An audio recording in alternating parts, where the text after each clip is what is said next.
Assalamualaikum warahmatullahi wabarakatuh. Terima kasih untuk kalian yang telah mengklik video ini.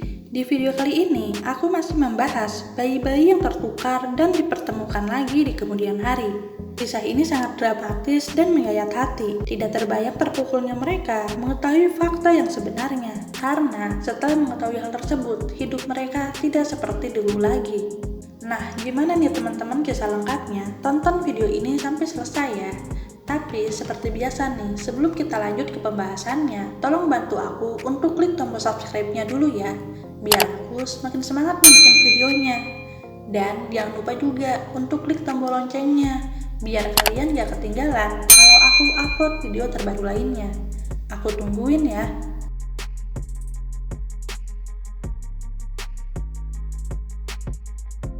Oke, terima kasih teman-teman. Sekarang yuk kita lanjut ke pembahasannya. Katia dan Lucia. Katia dan Lucia adalah dua bayi perempuan yang tertukar di sebuah rumah sakit bersalin di Rusia pada tahun 1987. Hal ini menyebabkan nasib yang tertukar, atau memang seperti itu yang harus dijalani oleh keduanya. Hari itu, pada tanggal 29 Januari 1987, Zoya Tuganova melahirkan secara sesar bayi perempuan. Saat proses kelahiran, ia sempat melihat rambut bayinya yang berwarna pirang. Kemudian, bayinya tersebut dibawa oleh perawat. Beberapa saat kemudian, perawat membawa bayi Zoya yang telah dibersihkan, tetapi dengan warna rambut yang berbeda. Rambut pada bayi yang perawat bawa berwarna hitam dan berkulit agak gelap. Zoya yang merasa heran merasa bayinya tertukar. Zoya dan sang suami memiliki kulit putih, sehingga sangat aneh apabila dia melahirkan bayi yang berkulit gelap. Ditambah, saat pertama kali melihat bayinya, warna rambutnya berwarna pirang. Zoya mendesak rumah sakit untuk mengecek bayinya yang tertukar. Namun, pihak rumah sakit justru menganggap Zoya mengalami gangguan jiwa. Pihak rumah sakit mengatakan akan memeriksakan kondisi kejiwaan Zoya apabila Zoya tetap bersikukuh mengatakan anaknya tertukar. Zoya yang bekerja di perkereta apian pun akhirnya mengalah. Karena apabila dia memiliki riwayat sakit kejiwaan, maka pekerjaannya akan terancam. Akhirnya, Zoya pun membawa pulang bayi yang berkulit agak gelap dan memberi namanya Katia. Namun, sepanjang dia membesarkan Katia, Zoya selalu memikirkan anak lain yang diyakini telah tertukar dengan Katia. Meski demikian, Zoya tetap membesarkan Katia dengan penuh kasih sayang.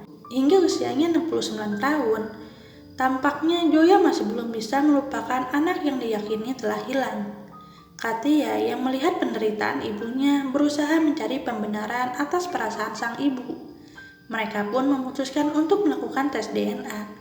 Dan hasilnya, Katia memang bukan anak kandung Zoya. Katia pun membantu ibunya untuk menemukan anak kandungnya. Meski sudah 30 tahun berlalu, Zoya pun berusaha mengingat kejadian 30 tahun lalu saat dia melakukan operasi sesar. Ia ingat ada seorang wanita yang melahirkan dengan operasi sesar di saat yang sama dengannya. Beruntungnya, Zoya masih mengingat nama wanita itu.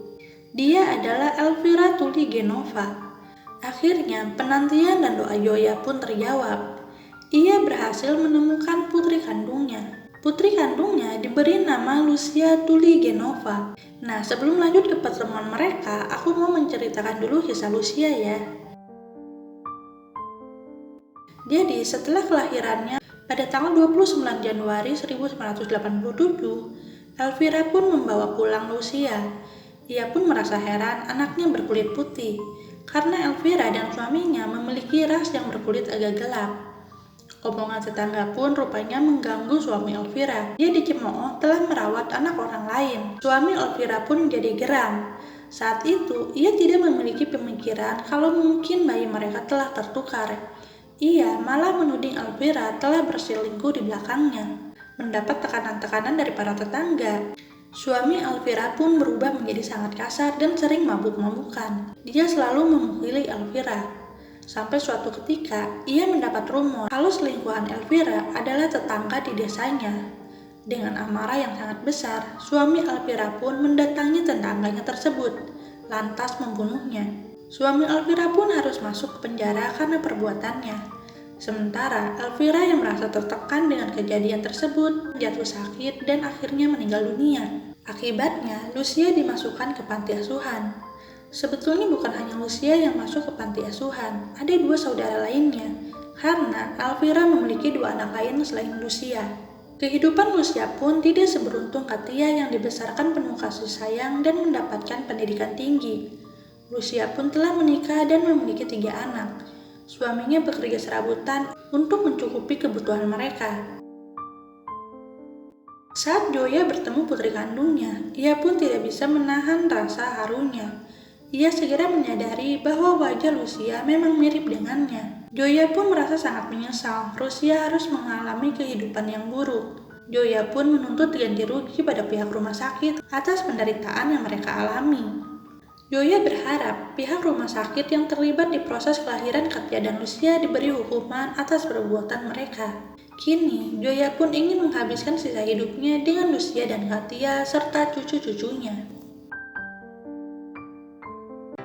Nah itu dia teman-teman, kisah bayi-bayi tertukar dan mereka baru mengetahui fakta sebenarnya setelah dewasa. Pasti sangat sulit banget ya kalau ada di posisi mereka. Ternyata kejadiannya benar-benar seperti di sinetron. Tapi apa hendak dikata ya teman-teman, takdir dan nasib mereka harus berjalan seperti itu.